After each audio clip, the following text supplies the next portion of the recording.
আপনারা জানেন যে বাংলাদেশে এই মুহূর্তে অনেকগুলো সংকট চলছে এবং আমরা সরকারকে দেখছি সবগুলো সংকটই সরকার সফলভাবে সেগুলা সংকট নিরসন করতে পারছে না। সারা দেশে হামের প্রকোপ তৈরি হয়েছে এবং 400-রও বেশি শিশু হামের কারণে নিহত হয়েছে।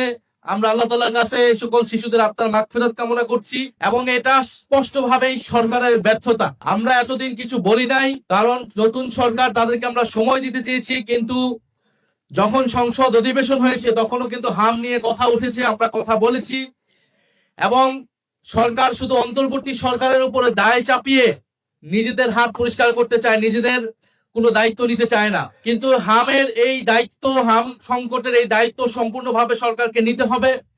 সরকারের উচিত ইমিডিয়েটলি মেডিকেল ইমার্জেন্সি ঘোষণা করা এবং কয়েকটি হাসপাতালকে বিশেষায়িত ঘোষণা করা শুধুমাত্র হামের চিকিৎসার জন্য।